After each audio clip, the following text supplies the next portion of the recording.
me. DNVR. Two girls that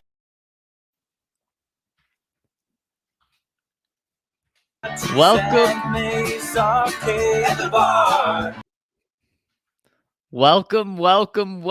into the DNVR Broncos podcast on this terrific Thursday in the Mile High City. I'm your host, Zach Stevens, joined by my guy, Andrew Mason. And before we hop into a jam-packed show, I've got to tell you about our presenting sponsor, DraftKings Sportsbook. Over at DraftKings Sportsbook this week, if you use the code DNVR and you bet $5 on any NBA basketball game that's going on, you'll immediately win $150 in free bets. That's all you have to do. Bet $5 and you immediately get $150 in free bets in your account, and no better time to do that than with Avs playoffs going on right now.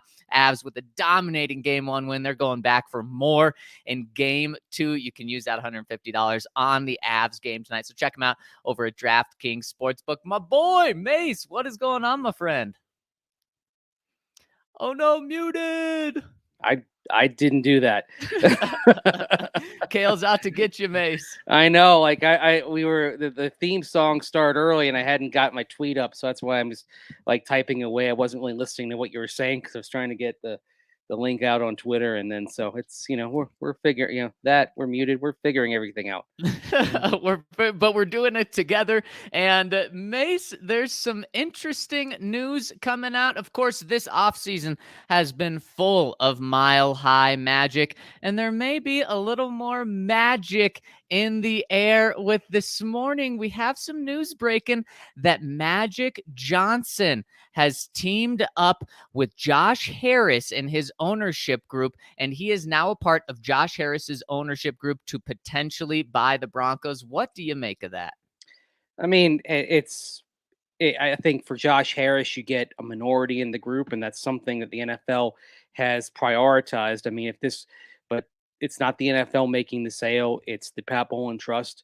This still comes down to who has the most money. Now, certainly Magic Johnson can help a group. He can help a group with his experience as part owner of teams and administration. Of course, he's been involved with the Lakers. He's been involved with the Los Angeles Dodgers. Has a World Series ring. He's not the primary money person with the Dodgers, but at the same time, he's kind of the out front person from that ownership. And so you can't argue that the Dodgers are successful and have been successful with his involvement. Now, that being, of course, would that translate to the NFL? It's another matter. You don't have a salary cap in Major League Baseball. You do have one in the NFL, so it'd be different. But that being said, if this were a normal sale, and it doesn't necessarily have to go to the highest bidder, just the one that they think is best, then I would probably make more of it. The fiduciary responsibility the trust has to sell to the highest bidder, as long as it's approved by the league, that still leaves Rob Walton and his group in the driver's seat. Yeah, and you mentioned his involvement with the Dodgers. He put up $50 million, I should say, when he was part of the group to buy the Dodgers. That was 2% of the cost of the Dodgers. If he put up $50 million for the Broncos, that'd be roughly 1% or just over 1%. So he would really be probably the biggest name in the group. But Mace, I can't imagine that he would end up being the guy calling the shots. I still think this would be Josh Harris or someone with a bigger stake in this. But it is good to not only have the minority representation in there, of course, but also it would be fun to have a big name in there. However, there's a lot of hesitation out there with people saying, okay, Magic Johnson, obviously a great person, love to have him in, but his ties are to the Dodgers and to the Lakers, not just playing for them, but of course being in their executive office. A lot of people do not like that in Denver. Who gives a damn? I mean, he's been successful for the most part, right? I mean, he's got championship rings that were won not as a player, right? He's experienced. He's an extremely savvy businessman. I mean, on a lot of levels, I'd love to have Magic Johnson in any group, just because I'd love to have his experience and knowledge and wisdom in a group. I mean, and certainly that would be an interest. Like him and Harris would be an interesting pairing, because of course then you'd have Magic Johnson, who's been involved with the Dodgers and Lakers. You have, of course, Harris, who's involved with the 76ers and the New Jersey Devils. I mean, you've involved the other three major sports in this country. I mean, I think even though they would be learning about the Broncos and the NFL, the wealth of institutional knowledge that they have would be absolutely tremendous, and I think would probably help the Broncos. Yeah, and it's a really good point about just how there would be a lot of experience in professional sports with this group. But I don't think it's really going to matter because, as you said, this is going to come down to not the type of people that the Broncos are potentially selling the team to. It's going to come down to money. And as we've talked about, if a Walmart is involved, Mace, it's likely going to go to them. And of course, Rob Walton is involved with his 70 billion dollars, give or take $10 billion. It doesn't really matter because he would still be about 10 times wealthier than any of these people or these groups out there. So it's probably still going to go to Rob Walton. And you imagine you're going to see at some point some other minority ownership tied in with him so that he can not satisfy that, but that's something that's important in the NFL and to the Broncos. And so that today, let's talk about someone else that is from Southern California. Today is George Paton's birthday. Happy birthday to George Paton. But also with George Paton, we've got something to talk about in regards to what he said this past week after the draft ended.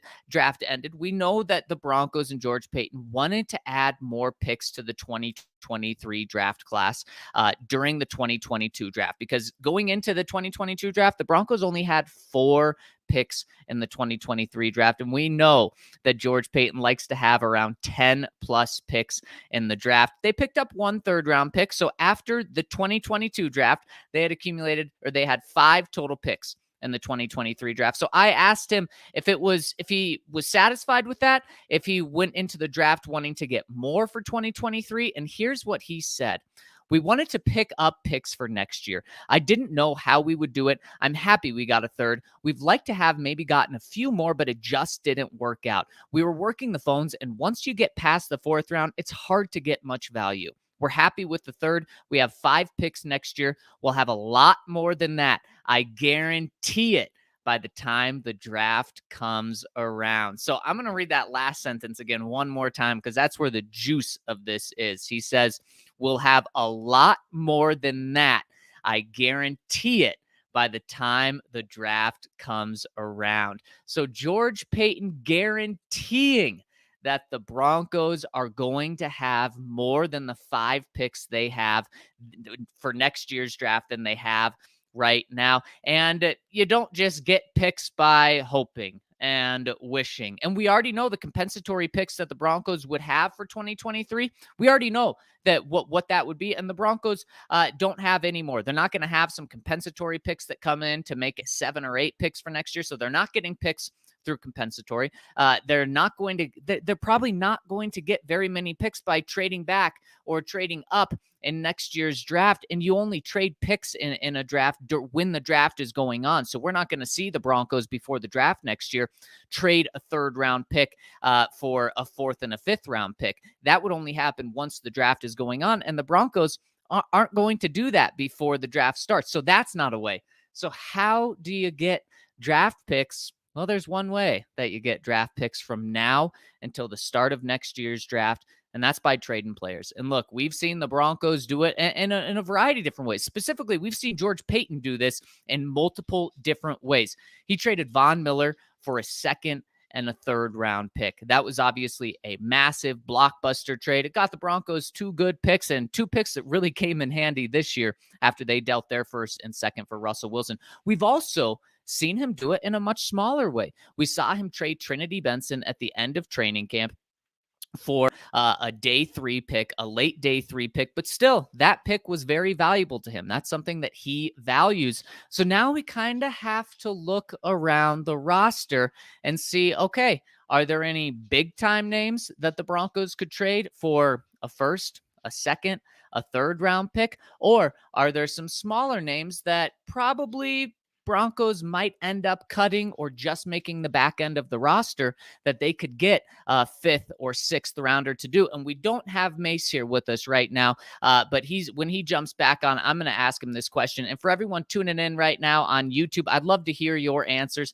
Throw your answers in the comment section on YouTube. And while you're at it, please hit us with a thumbs up, subscribe, turn on alerts. We'd really appreciate it. I would really appreciate hearing from you guys right now. And if you're joining us on Twitter, we'd really appreciate it if you hopped over to YouTube to do this. And so when we're waiting for Mace to get back, I'm just going to dive in and first take a look at the positions that the Broncos could trade from, the positions of depth. And let's just start with quarterback. Broncos probably not going to be able to trade Josh Johnson or Brett Rippon. Both of those guys, especially Josh Johnson, he was on the open market. So probably not going to be able to trade a quarterback, and that's okay because the Broncos finally have that position. They have the number one guy, and now you want to keep some veteran quality depth there. Running back is potentially a position, depending on what you think of Mike Boone and depending on what you think his future is with the Broncos. And Mace is jumping back with us now. And Mace, what I was doing now was going position by position to just talk about really quick,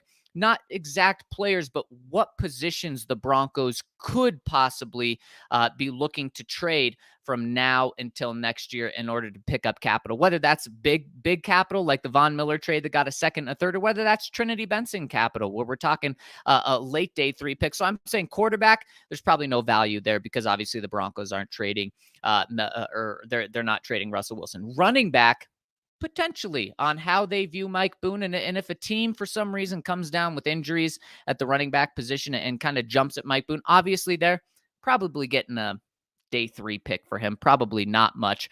And now wide receiver, Mace, obviously a very deep position for the Broncos. I heard Broncos. I didn't hear what you said before that. Wide receiver, a very deep position for the Broncos. It is, but at the same time, I mean, you're going to need some guys to have good camps. Right now, you look at the back end of the depth chart, the guys should be trading from.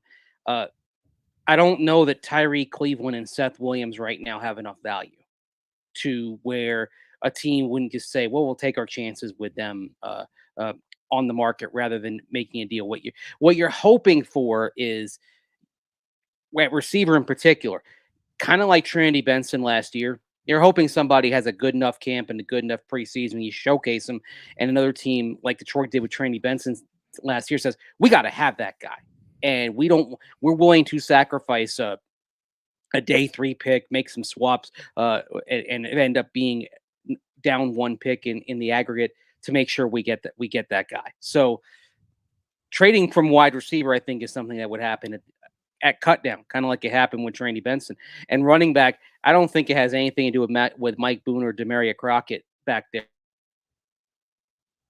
And I think Melvin what Mace Gordon and Javonte Williams are healthy. If they're healthy, maybe you think about it. And also, if Crockett does well, maybe you think about it. If one of them has a nick at some point in camp, you don't make that deal. I think the trade's much more likely to come from another spot on the roster. Okay, and we will continue to go through the roster. But I think Mace wide receiver, I think you're right. There's probably not much value for a Tyree Cleveland. For some other back end of the roster guys, Seth Williams, probably not. But hey, if George Paton could flip one of those guys who's really probably not going to see the field this year for even a 7th round pick. We know how he values 7th round picks. I think he would probably be thrilled with that, but you're right. That's coming after preseason when a guy's able to stand out in 1 or 2 games, kind of like we saw Trinity Benson do. But there could possibly be some value with one player specifically of the top 4 guys. And that Mace, potentially 2 guys, I should say, but one of them that kind of sticks out, not Jerry Jeudy. I think he's kind of the second guy, but the other guy, KJ Hamler. And the reason I say that is the Broncos drafted Montrell Washington to be a punt returner, to be a kick returner, to be a special teams guy, but he does bring some pretty special speed. And what we've seen from the Broncos is, and at least how we're approaching this season, is anything you get from KJ Hamler this season is a cherry on top. We're not counting on him, not because we don't like him, not because we don't think he's talented. No, it's because we don't want to plan on him being there because he hasn't been there for the majority of his career. But what if he stays healthy? What if he has flashes in training camp? What if he has flashes in the preseason? And then Montrell Washington also has the same from the receiver position as well, and shows that he can be that deep explosive threat. Look, you're not going to be able to flip Montrell Washington for a second this year. You're not going to be able to flip him for a third this year. He was a guy the Broncos used a 5th round pick on, and then even then he was surprised he was taken in the 5th round. So probably most teams had 6th, 7th undrafted grade on him. So you're not going to be able to get good value from him. But what about if KJ Hamler shows that he's healthy and a team comes and says, here's a day 2 pick? Do you consider it, Mace? Yeah, but they're not going to give you a day 2 pick. For KJ, what do you think you would get for him? Late 4th at best. Do you make that deal? Absolutely, I do. Because again, the history on him is too injury prone, and you're talking about somebody who's a number 4 receiver. And oh, by the way, you have Kendall Hinton as your number 5, but you're perfectly fine with him as your number 4. And he actually may even fit better some aspects that are going to be demanded of the receiver position, like being of a 3rd or 4th receiver, like being involved as a blocker in the running game as well, especially if they're going to cast the fullback aside. Hamler may be a nice piece, but he may not be the most snug fit. And if a team is willing to give you, I think if they give you a late 4th round pick, he's halfway through his contract. He's missed more games than he's played. Even before he got to the Broncos, he had a history of hamstring issues. If someone offers you a late 4th round pick, I think you do it.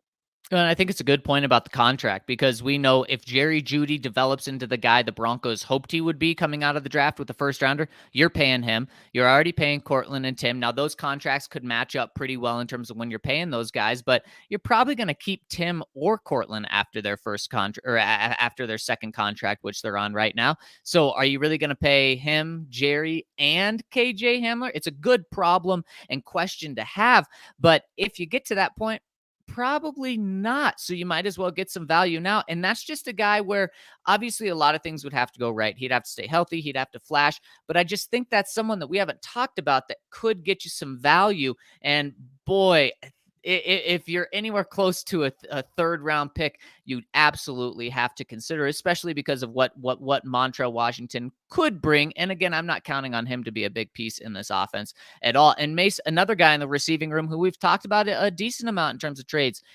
Jerry Jeudy. What do you think about him? Not right now. Not this year.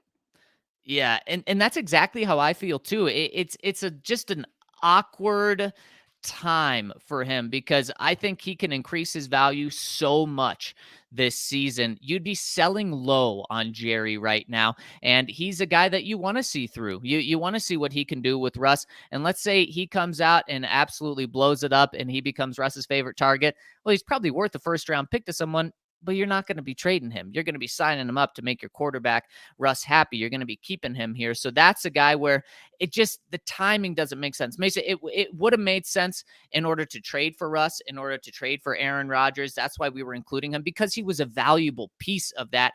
But right now, just as Samuel Bisu in the comment section is saying, let the kid show what he can do. And I agree. So I actually think if you're going to try to get the most value out of someone, it very well may be KJ Hamler. And again, we're not talking anywhere close to a 1st round pick or anything like that. All right, let's move inside a little bit, because I think there's a conversation with the tight end room as well. Coming off the news yesterday, Mace, that the Broncos signed Eric Saubert for a 2nd straight year. Of course, a Drake product. Go Bulldogs. But now, Mace, the Broncos have a stacked tight end room. Maybe not stacked in terms of, a bunch of starters, but it is a full room, depending on if you count Andrew Beck as a tight end and you're including the 2 undrafted guys. They've got 8 tight ends in this room right now. We know 3, maybe 4, again, depending on how you view Andrew Beck, are going to make this team.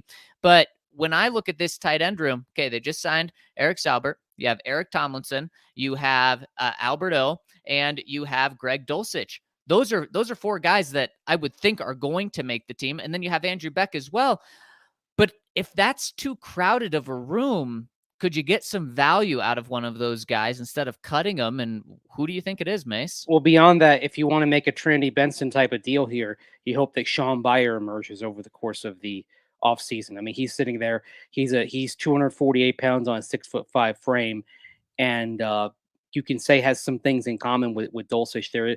So maybe you're hoping Bayer can kind of get you something at the back end of the depth chart. But but there's nobody here that's going to get you a lot on the market. I mean, I think the best case scenario of trading any of these guys, other than Dulcich, but you're not trading Dulcich, is Right. a 6th round pick. Okay. And so the guy that I look at in this group, they just signed Eric Saubert. He's been on the market for a long time. No one's probably going to trade much, if anything, for him. Sean Bayer, yeah, if he has a breakout preseason, you could probably get a 7th for him, but I'm not counting on that happening. Like you said, Dulcich, you're not trading him. Eric Tomlinson, I think they love him. They love his role and what he can be, and also a blocking tight end. You're not going to get much for him. And so that leaves someone that everyone loves here, Alberto. Mace, I think the public and even the media like Alberto a lot more than the Denver Broncos organization does right now. And Alberto, I think he's probably putting Greg Dulcich aside. I think he's probably the most valuable of these guys. And I think if you could sell a team on his potential and he comes out in the preseason and looks like a dangerous wide receiving tight end, I think you could get a 4th for him. And that's what you drafted him for. And so I think that's something the Broncos wouldn't be able to resist. Look, they drafted Greg Dulcich to be his replacement. So they have already in their minds kind of moved on from him. And so if they could get any value back for him, I think that's something that they would certainly be open to. Man, I wouldn't want to give up on Alberto right now, but I think that's a guy who 4th, 5th round pick, I think the Broncos would absolutely consider. Well, he doesn't have the injury history, at least not as extensive as KJ Hamler. There is an injury history there, but we've Right. seen, but that was kind of 1 year. There's like a difference between having an injury and having an injury history. And that's, I think, a difference between KJ Hamler and Albert Okwuegbunam. That Okwuegbunam's significant injury was basically in his rookie season, and he came back. He looked like he got all the speed back as well. And so you don't have the same, it's not the same kind of discussion as you would have with Hamler. 4.5 speed for a tight end is pretty exceptional. I would say this.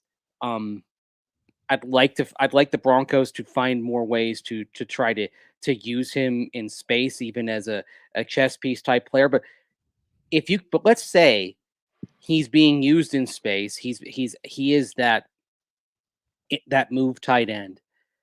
But the way you're using your wide receivers, the way you're using your personnel groupings, you're only thinking that he's getting 15 to 20 snaps a game, and you have Dulcich waiting in the wings.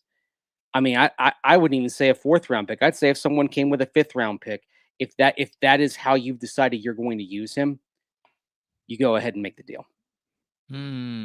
Yeah, and I think that's just and again, like I said, I think media and fans, specifically fans, like Alberto more than the organization. We have a lot of people in the comment section saying, "Don't do that. If you could have a 4th round pick on Alberto, take Alberto. Alberto's special." And that's I don't disagree with you. I think he has the chance to be a very dangerous weapon, but I just think that the Broncos aren't viewing him in that same way. And Mace, we got a juicy super chat coming in. But first, I got to tell you about our friends over at Lightshade Dispensary, where they have Wana Opticals, which is fast asleep, 20 to 100 THC to CBD. And if you need to get some shut eye after the big game, turn to Wana because it's going to get you a well-rounded sleep. It's going to get you to sleep fast. And if you use the code DNVR over at Lightshade Dispensary, you're going to get 25% off all non-sale items at any of their 11 Denver metro locations, including Barnum, which is their newest and biggest store. It's just 1 block off 6th Avenue and Federal, and they have so much going on at that Barnum location. So many products that aren't offered anywhere else because it is their biggest. So if you go to lightshade.com or go to any of their 11 locations and use the code DNVR, you'll get 25% off. That's Lightshade and code DNVR. Also want to tell you about Ivaca TV. Look, maybe you were in the Denver market, Colorado Springs market, and you wanted to watch the Avs in game 1 earlier this week against the Nashville Predators. Got off to a great start, but you had cable and you didn't have ESPNU. You had ESPN, ESPN2, not ESPNU, which meant that you missed the Avs barrage of goals to start the game and start the series against the Nashville Predators. Well, if you had Evoca TV, you wouldn't have to worry about that because Evoca TV has altitude, which has the Avalanche first round games, has the Nuggets games. And you can watch all the Colorado teams you love with Evoca TV. Evoca TV is a totally new paradigm for television delivery that is less expensive, more efficient, and offers a superior picture to the legacy providers. And they have channels like Altitude Sports, AT&T Sportsnet Rocky Mountain, which means you never have to worry about missing an Avs game, a Nuggets game, a Rapids game, Colorado Rockies game. It's all there for you with Evoca TV. So you don't have to complain anymore about not being able to see your teams. You can sign up for Evoca TV and you can watch your local teams. So here's how you sign up. Go to evoca.tv/DNVR. That's EVOCA.TV/DNVR.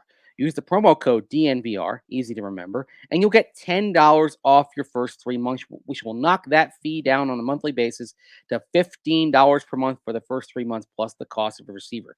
You don't have contracts. You don't have hidden fees. You can rent the receiver, you can purchase the receiver, and then get yourself set up to make sure that you don't miss any of the Nuggets, the Avs, the Rapids, and the Colorado Rockies. Sign up for Evoca TV. So go to evoca.tv/DNVR. It's evoca.tv/DNVR and use the code DNVR to get $10 off your first 3 months at Evoca TV and get back to watching your Colorado teams.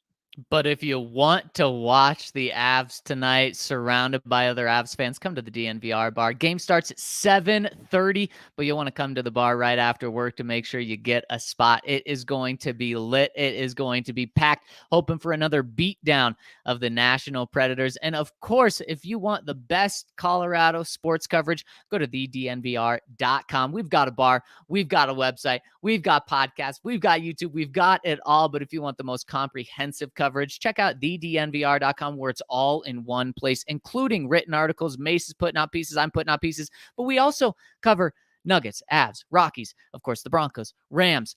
We cover the Colorado XOs. We cover the Buffs. We cover it all when it comes to Colorado sports. So make sure to check us out at thednvr.com. When you sign up for an annual membership, you get a free DNVR shirt over at the DNVR Locker. We'd really appreciate you supporting us. And when you do, drop a comment in the comment section on our podcast so we can say hello and get to know you. All right, Mace, I told you a juicy super chat came in, and it came in from our friend. I'm pulling it up right here. Jess says, and we really appreciate the super chat, Jess. He says, do you see Denver making a veteran receiver move like Landry or OBJ? No. I think the Broncos not only have their financial commitments and their draft picks invested at the wide receiver position, but they also have their own big names. Jerry Jeudy, Cortland Sutton. Those are two big names that are known, I think, around the league. And then, of course, very well known in Denver, KJ Hamler, Tim Patrick. These are guys that I think the Broncos are very satisfied with. We're talking about even the Broncos having too many guys that they could potentially trade one if they get a good enough offer for them. So, no, Mace, am I wrong here? Could you see the Broncos making a move? I don't think you're wrong, although certainly if you want to increase your draft capital, and again, I think it would be Jeudy most likely be moved if you did this. If you want to increase your draft capital by moving one of your receivers, you could bring in one of these guys. That said, I don't think it'd be OBJ coming off the ACL that you saw from the Super Bowl. And frankly, I think if you did bring in one of these two, Jarvis Landry would make more sense, and you could kind of have got someone who was a little bit more analogous to playing in the slot than Jerry Jeudy might be as a third wide receiver. So I don't think this is something you're going to see. But even if you did, I think it would be Landry before OBJ. It's a really good point, though, Mace. If you're going to trade Jerry Jeudy, I mean, those guys would be a fantastic replacement for him because they play his similar game. Those guys aren't coming in to replace Tim Patrick or Cortland Sutton in their games. They'd be coming in to replace Jerry Jeudy.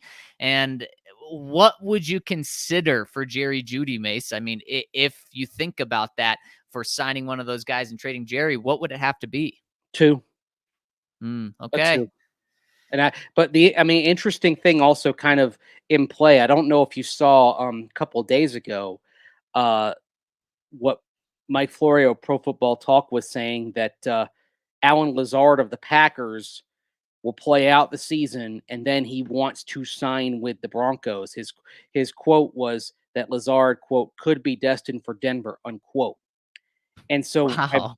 I bring that up because if you did sign, let's say you decide to just kind of start shuffling pieces around. First of all, next offseason, that may be a way for you to trade Jerry Jeudy and get some draft capital, right? If you bring in Yep. Alan Lazard. Yep. But if you wanted to go ahead and do that right now, maybe, and it just depends on what you view the draft capital as. If you want to do it right now, you could bring in Landry for a year, trade Jeudy, and then get Lazard next offseason. I think it's more likely, though, that if what Mike Florio, Pro Football Talk, is reporting comes to pass, that you'd try to get a very good season out of Jerry Jeudy this year, and maybe you can kind of turn his value back to round one value. And Potentially, then bring in man. Lazard, and that might be a way to recover some of this draft capital. Yeah, it would remind me big time of what the Chiefs just did with Tyreek Hill, taking a guy that's very valuable, and if you're able to get a 1 for Jerry Jeudy next year, it means he just had a really good year this year. Sell high, right? Yeah, and selling high, and then also then trying to replace the guy you just traded with, not a trade guy, but just a guy in free agency that you're paying, and he's not going to be worth that money. But then Mace, then essentially all you then you only traded 1 first-round pick for Russell Wilson. You're only without 1 first-round pick for trading for a future Hall of Fame quarterback. No Man, 2-2s though. Yep. Still 2 twos, but just it becomes a lot easier to swallow. And obviously, this was very easy for us to digest that trade for Russ. But then it just comes that much easier, man. That is certainly something to consider. So, really appreciate that super chat. And Mason, now let's move even further in on the offensive side. Offensive line, the Broncos, you could argue they have 1 star on the offensive line with Garrett Bowles. Some people may push back against that. But then they have just a lot of pieces. I mean, they have 3 potential right tackles right now. They have maybe 5 potential interior offensive linemen that can start. So you can say they have a lot of depth. They could trade some pieces, or the flip side and the counter argument to that is if they have 3 starting right tackles, it means they don't have 1. If they have 5 potential guys that could start on the inside of the offensive line, it means they don't have a single one. How do you view this offensive line? Is there any value in trading any of these guys? Well, I think the guys you consider trading, I don't think they have high value. You're talking about late day 3, quite frankly. And Even who? okay, even a Dalton Reisner last year of his rookie deal, you'd probably be very fortunate to get a 5 for him at this point. I agree. So these are, if you trade from the offensive line, you're trading for pick volume. You're trading for more darts. These are probably later darts. But the thing with Reisner that you start thinking about with him is, even though he's in the last year of his deal, by going to an outside zone scheme here, you're going to something very similar to the scheme for which he was drafted 2 years or 3 years ago. In which he succeeded the most. Right. That was his best season. He was playing great before he injured that ankle. And then you look elsewhere on the depth chart. And again, we're not talking about great value here, but is Netani Muti a fit for what you want to do? That's something that you're learning. We know that Quinn Miners, in an effort to be more ready for outside zone, has lost some weight. The belly isn't quite as big as it used to be. He said he played at 330 last year. Now he wants to play closer to 320. So and we know that he can operate in space. If he's a little bit smaller and a little bit quicker, I think he's probably going to do very well. Lloyd Cushenberry is also worth discussing. He's kind of in a move on or move up or move out kind of situation. He'll have some competition, but let's say Cushenberry does well. Do you consider trading one of your valuable depth pieces like Graham Glasgow? Could you get anything for him coming off of the fractured ankle that he had? He looks like he's in pretty good shape based on what we saw last week out at voluntary veteran camp. But again, all these pieces we're talking about at best 5th round pick, more likely 6th or 7th round pick. I totally agree, Mace. In fact, I think the Broncos' most valuable offensive lineman in terms of trade value is Quinn Meinerz, because on a rookie deal, I think he's viewed very highly around the league. I know there were a lot of organizations that laughed at the Broncos when they took him in the third round last year. I don't think they're laughing anymore. I think they say, damn, we messed up. We shouldn't have let Quinn fall to the third round. We should have grabbed him in the early third, late second.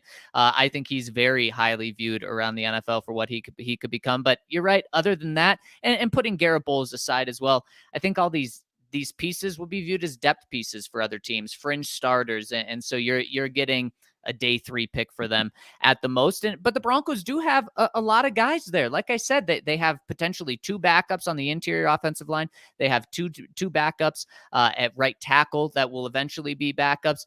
These are guys that maybe we do see 1 or 2 trades made for 6th or 7th round picks. It's not that there's no value there. It's just don't expect a huge return on these guys. Right. Like, for example, I mean, they signed Tom Compton, and of course, he played with Butch Berry out in San Francisco, started for the 49ers at right tackle during their playoff run back in January. If you dealt him, certainly he might have some value, 6th or 7th round pick. I just don't see the Broncos dealing him because he came with Butch back in March. And oh, by the way, the other thing you like about Tom Compton is experience in a similar scheme, and that he can play 4 spots as a backup. He's kind of your ultimate swing because he's not just a swing tackle; he can play on the interior as well. So someone like him is, in terms of roster building, is more valuable than a backup who is strictly an interior guy or strictly a tackle. So I don't see I don't see him being traded. I know there's I believe it was Michael Kerr there on the in the comments is saying choose between Miners or Wattenberg. I don't know if they're choosing one or the other. I think if Wattenberg does well, he comes into the conversation of Graham Glasgow or Lloyd Cushenberry being able to trade one of them. Yeah. I'm not Also, expecting Wattenberg to start this year. Let's make it clear. Usually those day 3 guys that you draft for a zone type of scheme, we kind of take the clock back to when Mike Shanahan, Alex Gibbs, Rick Dennison were running the offensive line back in the day. Usually when they drafted a guy, it was a year to sit and develop and learn, and then maybe they were ready to play in year 2. But if he comes on, I think you look at him you say, okay, we can trade somebody else, but not him. But I don't think it's going to be Miners because the thing that kind of excites you about Miners is if he keeps the power at a slightly lower weight, you already saw last year how well he can operate in space. He should be able to translate. yeah, there's no question. I agree with you that I don't think it's certainly not going to come down between Meinerz or Wattenberg. But and if it does, the answer is so clear and obvious. You're keeping Quinn Meinerz, and a lot of people saying, there's Jay in the comment section. No one's getting traded. Jay, why don't you flip back to the beginning of this podcast when we talk about why we're talking about this? George Paton told us that people are going to get traded. So yes, they're getting traded. He just said they're going to have more picks, and so it's putting 2 and 2 together because they're not getting any compensatory picks next year. So yes, exactly. What they've got right now, if they don't make any deals, this 5 is it. And he said not just more, but didn't he say a lot more? Yes, exactly. So I don't think he's not talking about trying to get 1 or 2 picks. Nope. I think by taking one of those 3s taking the 3 from Indianapolis next year and splitting it into a 4 and a 5. Right. The only way you are getting more picks is by trading to the point where it's quote a lot unquote is player capital. And that's, I mean, it was funny. Like Zach and I, after the press conference, this was a thing that both of us kind of hit on and said, this is going to be a good discussion. Yeah. He put it out like you don't have to do a lot of math to put together what's going on here. Nope. And then you start looking at the depth of the roster to find out where you're going to get these picks. I mean, I know it's painful to talk about because as fans, you get attached to certain players, and even as media, you get attached to guys that you like. I mean, I like talking with Quinn Meinerz. I hope he sticks in the locker room because he's becoming kind of one of those go-to guys who has an intelligent opinion on pretty much anything. But it's something that you have to bring up. Yeah, exactly. I'm right there with you. And then also people saying, don't trade offensive linemen. Injuries happen. Mhm. Yeah, you're 100% right about injuries happening. But Mace, when you go through the depth chart of what the Broncos have right now, you're talking about 10, 11 guys that you can make a case will all make the team. That's just Mhm. not going to happen. You're talking about between 8 and maybe 10. So you're going to be cutting one or two guys, maybe even three guys that you think can legitimately make the team. It's like the Trinity Benson argument. Okay, Right. he's a back end of the roster guy in the depth chart, or maybe we're going to have to cut him. Let's see if we can get some value. And you're not trading Wattenberg for a third-round pick, and you're probably not trading Wattenberg this season as a rookie. But talk about Calvin Anderson. How Remember, about they that? trade up for Wattenberg too in the draft. Right, right, So right. that alone Exactly. tells you something about how they feel about him. Exactly. But let's say Calvin Anderson or Natani Muti, who a lot of people in the chat are loving.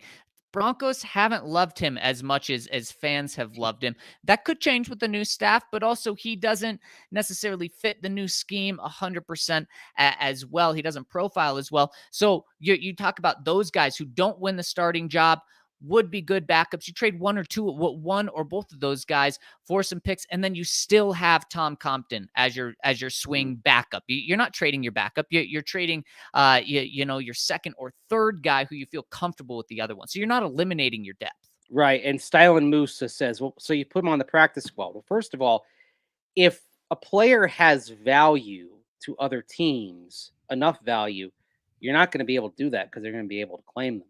And if that's Right. the case, then aren't you better off making that trade and getting something rather than getting nothing? Yeah. And that's like the genius of the Trinity Benson deal was getting something for a guy that you weren't going to be able to have room for on the 53. And as we saw, there was enough interest in him at that moment to where somebody probably would have claimed him and you would not have gotten him back. And then it works the other way. The Broncos trade for Jonas Griffith from the 49ers at the deadline. Well, that trade is possible because the Niners were going to cut Jonas Griffith. They wanted to get something rather than nothing. Now, given that the roster is deeper and stronger than it was at this time last year, and the need to collect draft picks, I don't think you're going to see maybe more than one trade of somebody coming in at the most. I think this is mostly going to be guys on the outbound train because you have and tip the cap to George Paton because he's done a great job here in coming up on in about 16 months on the job. He's done a great job rebuilding the guts of the roster, the back end of the roster. And that's why you can Mhm. have this conversation because the back end is of quality that other teams may well be interested in. Oh, 100%. We have people in the comment section saying they're throwing some trade ideas on the defensive side. And Mace, we'll Mhm. get to We're that getting there. We're getting there. probably next week, though, just because this was such a good conversation. I think we can have just as good and deep of a conversation on the defensive side of the ball. And I want to make sure that we get to all of your questions, too, because we've got a lot of them today coming in on thednvr.com. But I really enjoyed this conversation. And the good thing is, and I feel like we have to say this every time we talk about trading guys, we're able to have this long of a conversation about trading guys because there's so many guys on this roster that actually have trade value, and not just first and second round guys, but there's a lot of depth there. And Mace, just like you said, the Broncos didn't have that before. What was it, 2 or 3 years ago when John Elway was the GM? On cut day, the Broncos signed like 7 guys to replace guys that they had, and that was just so damning to the Broncos roster. They were saying that their roster was so weak that they had to go out and sign almost 10 guys that were cut by other teams to help their squad get better. You're not going to see that this year. In fact, you're going to see the opposite. You're going to see the Broncos able to make a couple of trades to get some 5th, 6th, 7th round picks instead of just cutting guys that have no value. Right. I mean, I think you had, for example, they made the trade for Jonas Griffith, right? Yep. And then and then right after that, they claimed Mike Ford and Nate McCrary. Remember those Yep. guys? Yep. Yeah. And then And then the other thing is they actually signed a couple of guys that they had cut, I believe, right? Because they brought back Cam Fleming and Shamar Stephen. I mean, it was kind of like a bus station there for a little bit. And the thing is, that was George Payne's first year. It was something very similar in John Fox and John Elway's first year back in 2011 because they were working on the back end of the roster at the time. It was kind of Mm-hmm. you had a bunch of moves that happened. And actually, I remember covering the Panthers one year when John Fox was the coach. The back end of the roster was so bereft of talent, Zach, that the Panthers actually cut to 51, Oh not my gosh. 53, because they Yikes. knew they were going to find better on the market and find better, even though their waiver position at that moment was, I believe, they were about the 28th team on the waiver claim list. And they said we're going to be able to get better on the market because the back end, because they've gone 12-4 the year before, but they kind of started messing with the back end of the roster. So I mean, that's what it looks like when you're on the other side of this. Yeah.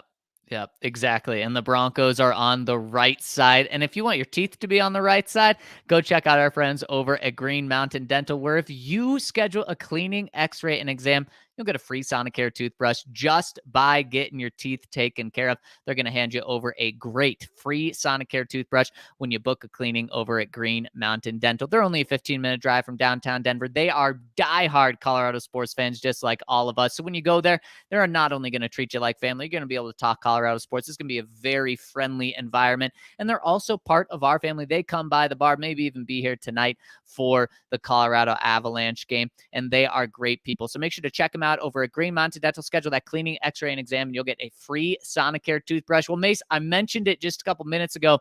The live chat has been popping. I've absolutely loved it. And also, our comment section over at thednvr.com has been popping. People want to be heard. So let's jump into the comment section. First one coming in from Bronco UK says, yes, Broncos are coming to my hometown.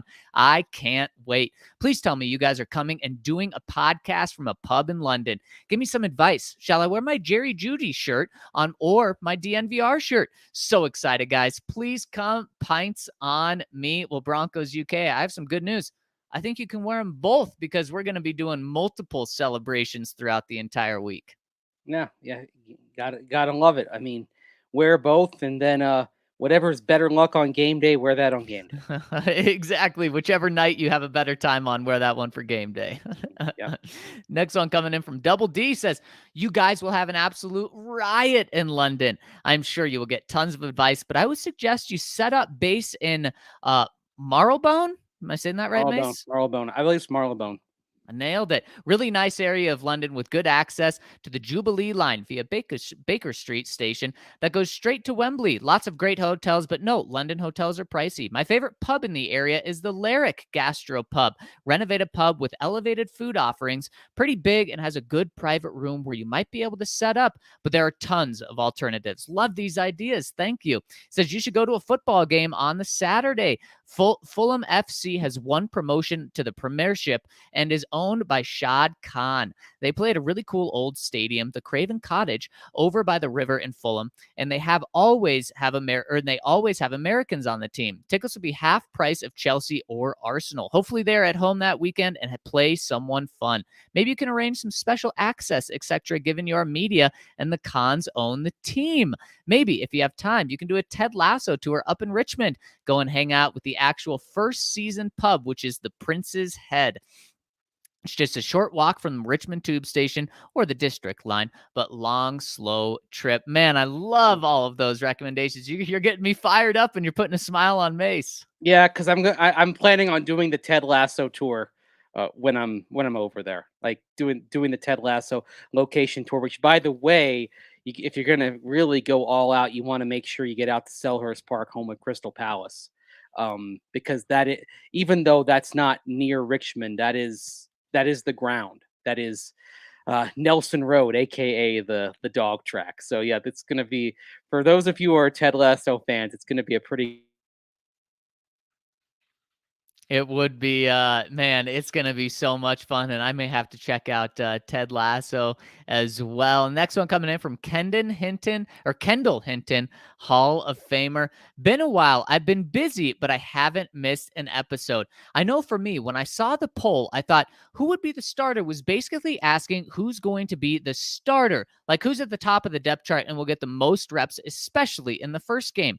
That might be my misunderstanding, but I think if more people were thinking of it in terms of who's going to get the first snap, then we would see Tomlinson get a little higher percentage of the vote. So Kenan Hinton, Hall of Famer, is talking about our pod poll a couple of days ago where Albert O had like 80% of the vote that he was going to be the week one starter. Eric Tomlinson had 2% of the vote, and Greg Dulcich was right around like 17% or 18% to make it 100% of the vote.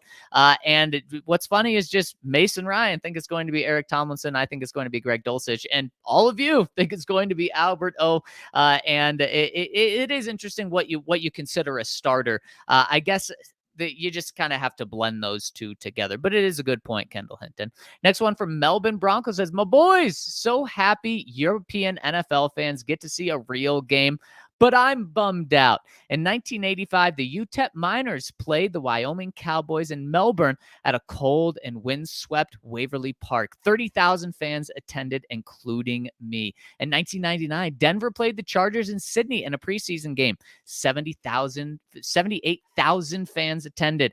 I couldn't get there. Guess I can only wish and dream of the Broncos coming to Melbourne, where a game would be a sellout at Marvel Stadium. Cheers and let's ride. Well, Melbourne Bronco, I'm bummed that you don't get a game this year, but I do think that how much there's a focus on pushing international games, they'll eventually get back to Sydney. They'll eventually get to Australia, but may take some time.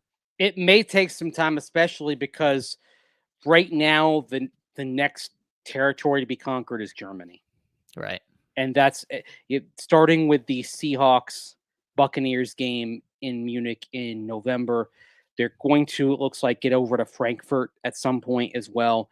But I think developing Germany is the higher priority right now, especially because if having overseas based teams is ever a thing for the NFL, it has to happen with two teams on the other side of the ocean for logistical and travel purposes. And so that's why I think there's a lot of significance to them playing in Germany, and why, with all respect, probably Australia, Japan, China are kind of well down the list right now.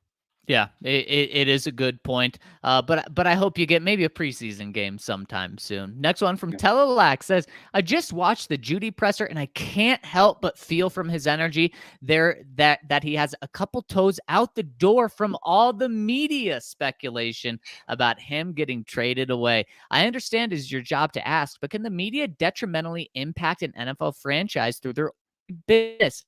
It seems like there is some banter about Justin Tucker in Baltimore as well that seems media-driven. And even if the source is legit and Tucker is lying, doesn't that still result in turmoil? This seems like a really hard line to draw because obviously speculation in the offseason drives clicks and presents interesting topics for discussion. The hard part is it isn't a Madden franchise, and these players obviously have feelings, ego, self-love, etc., just like everyone else. Sorry this is long, but what happened to the epic real wood 4-point bed frame you once had at a time, RK? Still amazed you got it in the basement. So, Mace, I got to address the Jerry Jeudy stuff. And Telelax, actually, yesterday had the press conference, which Mace and asked questions to. I thought Jerry was the happiest he's ever been in a Broncos press conference. So he doesn't seem as happy at the podium as some other players, but that's just who Jerry Jeudy is in front of the media. I don't think he's the most comfortable in front of the media.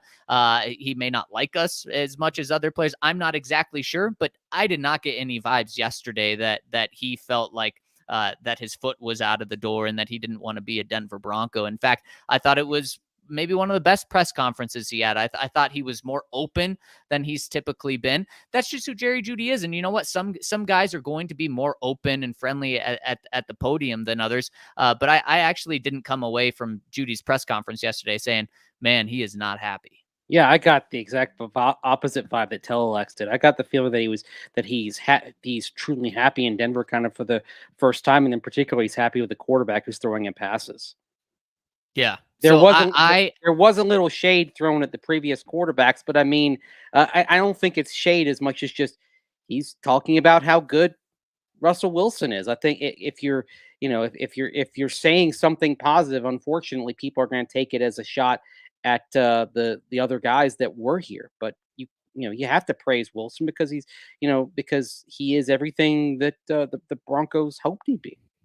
And Mason, it's just the truth when he says that Russ is bringing a different energy, different feel, a better quarterback. That's honestly the truth. And the second part of his question, Mace, what are your thoughts? Can media cause drama? Can media start trade talks? Can media force a player to be traded? Usually, media only starts trade talks when something gets heard. I think what Uh, happens is it 99% of these things are, a whisper coming from out of the organization or from an agent or so forth, gets reported and dragged into the light. So I think it's I think it's a case of unfortunately shooting the messenger when you shouldn't shoot the messenger. yeah, I agree with that. And also, um, it's just things that make sense. When Brandon Stokely and Zach By asked Von Miller a couple of years ago, what would he be willing to take a pay cut to stay with the Broncos? Maybe they hadn't heard that the Broncos were going to ask Von to take a pay cut, but it kind of made sense. His production had been down. He was getting older. His contract was still going to be massive. It was a very fair question. And clearly it really pissed Von Miller off. And we talked about this back when it happened. But I think it was a totally fair question. And that's just the media in a different way doing their job. So, and did that force the Broncos to trade him then? No. And in fact, when the Broncos eventually traded Von Miller, it was under a different general manager. So it didn't impact it there. Next one Exactly. coming in from PS2 says, been a while since I have commented. I'm a couple podcasts behind, and the most recent one, you guys were talking about how you would prefer an elite wide receiver like Stephon Diggs over Cortland Sutton and Tim Patrick, especially seeing how the league is overvaluing wide receivers right now. I disagree. The amount a receiver contributes to a team's success compared to the percentage they use against the salary cap is probably the worst position. Being an elite wide receiver requires one of two things: an elite quarterback, or quite literally being the only receiving threat on a team. Diggs did not become elite until he had Josh Allen, and that is considering he had a top 12 quarterback with Kirk Cousins. Another example is Cooper Kupp with Stafford. Also, bringing it back to my point that receivers are overvalued, the top 20 wide receivers with the most yards, only 7 were selected in the first round. This trend seems to be true for the most receiving stats, whether that's yards or touchdowns. If I were a GM, I would not pay a receiver over 10% of the salary cap, which is currently about $20 million. Also, I would not waste a first-round pick on a receiver. One team that has followed this philosophy and has always got great receivers is the Steelers. Hopefully, I have convinced you guys. PS2.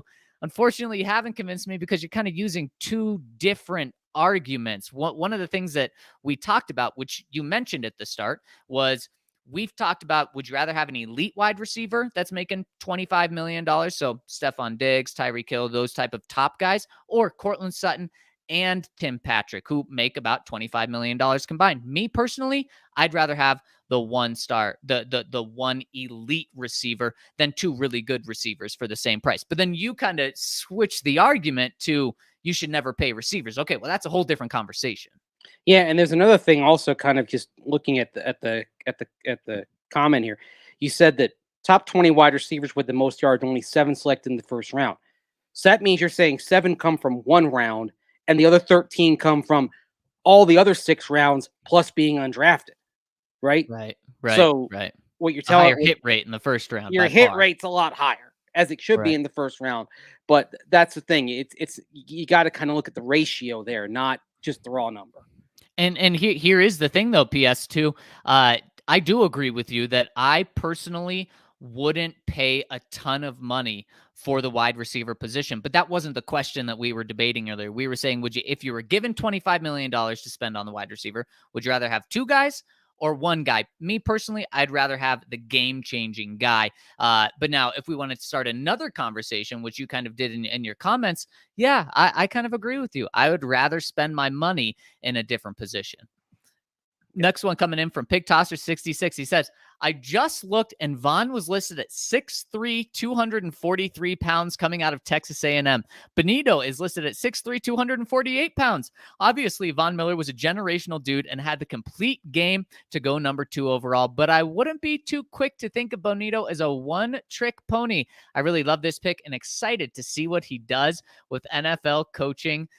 Mesa, I got to push back here again. Right, yeah. And I love that There's a lot we're to push getting back on this one. Yeah, and I love that we're getting different viewpoints, but I do feel like with these last 2 comments, our words have kind of been twisted in these comments. I never said that Nick Benito, and I feel like this is kind of directed at me. I never said that Nick Benito couldn't develop his game, but right now he is pretty much a one-trick pony. In fact, look at what Nathaniel Hackett and George Paton said about him after the draft. They pretty much said the exact same thing. They challenged him. He needs to get bigger. He needs to get stronger. He needs to become a more overall player. But he's really good at rushing the passer right now. Mace, he can add 10, 15 pounds and become a run stopper and become a more overall guy. He can develop a bull rush. I absolutely think he can do that. But also something you have to look at, Mace, when was Von Miller drafted? 11 years ago? Yeah, different game, different time. Totally different game. And kind of as I mentioned, the newer pass rusher, the modern pass rusher is Bradley Chubb, Randy Gregory, 6'5", 265 pounds. That's the modern day pass rusher. Now, you also made a good point, Mace, that maybe in 5 years, Nick Benito is the new modern day pass rusher, being more of a smaller guy. But just right now, that's why he's not an overall guy. Yeah, the other thing also, Vaughn, as talented as he was, actually 5 games into the season got benched from the base package. In that game against the Chargers, when Tim Tebow came off the bench, he got pulled from base package work was only used sub package rusher because he was struggling to set the edge. He was struggling at the point of attack. I mean, just was getting overpowered against the run. Now he learned from that. He figured things out over time, but he wasn't a finished product then. The other thing also, Nick Benito is not apples to apples to Von Miller as a pass rusher.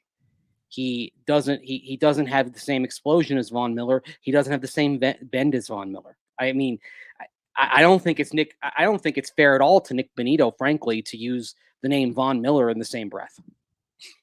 Yeah, and that's fair. I mean, one went number 2 overall, and one went number 64 overall. Von was certainly viewed as an elite, rare, generational pass rusher, and that's why he was the 2nd overall pick, only behind a quarterback, which we know how important that position is. It's post-draft season, and the thing that happens at this moment before we actually start getting them out there, even in practices, but getting them out there for preseason games, regular season games, is it's all about, well, they're going to, they're going to maximize every aspect of their game.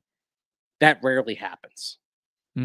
Yeah, it's a good point. Next one from Bronco Oilers says, good morning, folks. Living in Edmonton, it's been exciting to witness Oilers playoff fever with seamless Oilers flags on every other car, swarms of fans filling the streets of downtown and White Ave, and the sea of orange and blue across the city. Edmonton is obsessed with its hockey team, and seeing the passion of the fan base during the Cup playoffs will give any sports fan chills. There's just something different about Canadian cities during NHL playoffs, especially in a city with such a rich hockey history. It all gets my heart pumping for my true orange and blue love, the Denver Broncos, and the hopes that Bronco Mania will return to Denver as well.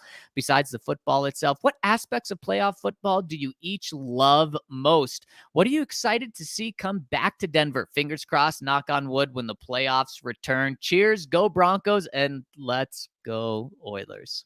I mean, I think just seeing people excited again. That being said, when it comes to the town being excited and being wrapped up, football is great, but there's nothing like a baseball pennant race and baseball playoffs. I think part of it is it's the everyday nature of baseball compared to the once a week nature of football. I feel like for whatever reason, the baseball pennant race tends to kind of seep into the community a little more in terms of just the everyday going about business than a football playoff. But it's just people get excited. Yeah, people get really excited, and especially, I mean, and to your point, Mace, especially in Colorado, I do think there's nothing like Denver Broncos when they're good. That if all teams are at the same level of competitiveness, the city's a Broncos town through and through. There's no questions about it. True, but there However, was nothing like Rocktober. well, and that's what I Nothing was had gonna say. nothing the Broncos have done in terms of, like, really just the community going nuts was like Rocktober back in '07. You know what's crazy is I think there were two most exciting times, the two most exciting sports times in my life was Tim Tebow's run. I think the city was absolutely swept up in that, and Rocktober. You are 100% right. I think this town, if all things are equal, this town is certainly a Broncos town. Next, I think it's a Rockies town. Now, the crazy thing is we just haven't seen it as much. The Right. Avs have been consistently better. The Nuggets have been consistently better. The Broncos have obviously been consistently better. So we haven't seen it as much, but this town really is a baseball town, especially with the way Coors Field is now set up with Loda. I mean, you have a whole city surrounding the building. It's in Power Field, it's kind of on its own. It's still downtown for people that haven't been, but it's not around a bar district. You're not just hanging out around the stadium, even if a game's not going on, where that's very much the case with Coors. Yeah, and I think baseball also kind of tends to sweep up more people than basketball and hockey do. Yeah. And Yep. I think, and probably again, kind of the everyday nature of it, there are more people that can say they go to a Rockies game in this town than get to one Bronco game, one Nugget game, one Avs game. Right, 100%. You're Mhm. you're spot on with that. And so I guess the one thing that I'm really excited to see, Mace, is just the tailgate atmosphere and the pregame, and even during the game, Mace. We've talked about there's been 10,000 no shows consistently for Broncos games. That's not going to happen this year. There's going to be under 1,000 no shows for games, maybe 200 no shows for games this year, especially in the playoffs. I miss seeing the stadium packed with orange. I miss seeing pom poms that are handed out for games, everyone shaking them. I miss seeing tailgate and the parking lots being full before games, because obviously we're pretty good with the tailgate, and it's been really fun. But our tailgates are just going to be huge, and the parking lots are going to be so full, and it's just going to be such a fun atmosphere again. Yeah, it will be. Next one coming in from Vash. The man says, yo, yo, yo, my boys. Just want to say hi. That's all. Keep up the good work. Love every moment. Just by doing this pod, whenever I'm having a bad day, I know I can count on y'all to make it better. Thank you, RK, Zach, and Mace. Peace out. Love and chicken grease. I'm out. We love you, Vash, the man. The comments like that mean so much. Appreciate it. And I think two more coming in. One from Samuel Bisu. He says, hey guys, just wanted to share how I found out about the Russell Wilson trade. It was very simple. I was working when I got a text from my cousin, who is a diehard 49ers fan, that said, thank you, thank you, thank you very much. Then he sent me the picture of Russell Wilson with the ESPN alert. Russ has been making 49ers fans living nightmare. He has been living rent-free in their head for years. Even last year when the 49ers got to the NFC Championship game, they couldn't beat Russ. I'm so happy. I still think this is a dream, and I'm glad we all get to see it together. I'm so pumped that we're all on this ride together, and I think we're all going to appreciate it even more because of what these past few years have been like. At least, Mace, I hope that people are able to remember what the bad is like and just enjoy the wins even more. I hope so, but if they're good for a while, people are going to forget because Peyton Manning was preceded by by 5 straight seasons without a winning record. Of course, there was a Tim Tebow year, but then you had you had 5 non-playoff years, then the Tebow year. You went 9-7 in '06, and then 7-9, 8-8, 8-8, 4-12, 8-8. And I thought that maybe that would have caused people to appreciate Manning, but then after, the second year, Broncos are beating the Jaguars at halftime. They're unbeaten. They're getting booed off the field. So, you know what? Having seen it happen before, I hope for the sake of Broncos fans, things go well. But I'm sure there will be a moment where if things are going well with Russell Wilson, the Broncos, that will be saying, You're booing? What's wrong with you people? You're probably right. It probably won't happen this year, but especially if Russ wants to play 10 years, Mace, people are going to quickly forget about these last 5 years and expect championship or bust. I Oh, think they have a 1-year window without that. And maybe I'm being too optimistic, but I do think the window is only going to be about a year. I think it'll be about a year as well. Again, because Yep. the instructive example of that Jaguars game was it was in year 2 Yeah. Wow. It was of just Peyton. year 2, huh? Yeah, it was, and they were, I think, 5-0 going into that game. But they were like a 19-point favorite over the Jaguars. It was a huge spread, like the Yeah. biggest one that I think we've seen in the Broncos' favor ever. And they end up, I believe they won. I want to say they won by 16 in the end. They pulled away. It was a comfortable win, but I think people were expecting they'd score like 60, and Right. I believe they scored 35 in that game. That it was kind of it was kind of absurd that day, no doubt. But for a lot of people out there, nostalgia is what they had for breakfast. So All right. Yeah. I mean, putting up 35 points and winning by 16 points. And to think on Monday morning, you're unhappy about it. That is crazy. And what's also oh, crazy is we're going to be there in a couple of years, which is just nuts. well, one thing I will say though is this: if this division ends up being as tough as we expect it to be, and Yeah. the AFC as a whole, even going outside, you have Josh Allen in Buffalo. You have Deshaun Watson in Cleveland. Lamar Jackson's a relatively recent MVP in Baltimore, and Baltimore is not looking like they're getting any worse, worse at all. Um, I think maybe there may be too many mountains in the AFC for it to be completely smooth, and maybe that'll keep everybody, that'll keep things on the level. By the way, the halftime score of that game, it was 14-12 Broncos. It started off 14-0. The Jaguars pulled back within 12, and I believe I saw something in the comment section about Justin Blackmon. Yeah, that was his big game. 14 Mm. catches, 190 yards. Looked like a stud in the making right then and there. Yeah. And then, yeah, that did not Yeah, turn out. That had to be his that was best game in the unfortunate. NFL. That's actually really sad. It's really Yeah. sad how things, how it went for him because he had the talent, but he had substance abuse problems. Yep, exactly. And last comment coming in from Skookum24 says, so when is the DNVR travel agency getting started? I would love to go to both the Broncos and Avs games. You know what? We've been doing some cool things by packaging things together. Maybe we'll get something going on like that. That one may be a little too hard, but heck, maybe we will. I know people in the company are making plans already, so we will see. And Mace, we got one super chat to hit on our way out. It is coming in from our friend Dylan. He says, so bummed. Just moved to Tampa last year and was so excited to go to the game in Jacksonville.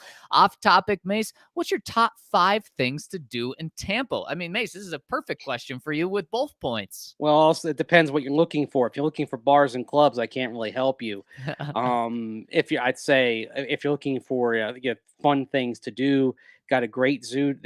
Zoo Tampa's a great zoo. My daughter absolutely loves that place. Busch Gardens has some of the best roller coasters you're gonna find anywhere. If you kind of explore the area, you're going to find pockets of some really good restaurants. There are a lot of great restaurants in downtown St. Petersburg.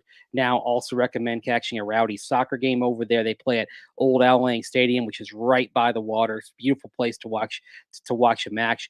I'll stand up for the town my parents live in, Tarpon Springs. There are some great Greek restaurants there in a little area called the Sponge Docks. You're going to kind of want to kind of hit on that. And if you're willing to take a little bit of drive, go down to the area around St. Armand's Circle in Sarasota as well. There we go. I love it, Mace. And I loved this podcast. And I loved all of you rolling with us today. And Mace, it was a pleasure. I love this conversation. And we'll talk about the defensive side of the ball next week. Thank you all so much for tuning in, whether you're on the podcast side, whether you're watching live. We really appreciate it. For Andrew Mason, I'm Zach Stevens. We'll be back tomorrow with one more episode for this week. Have a terrific Thursday. We'll see you tomorrow on the DNVR Broncos podcast.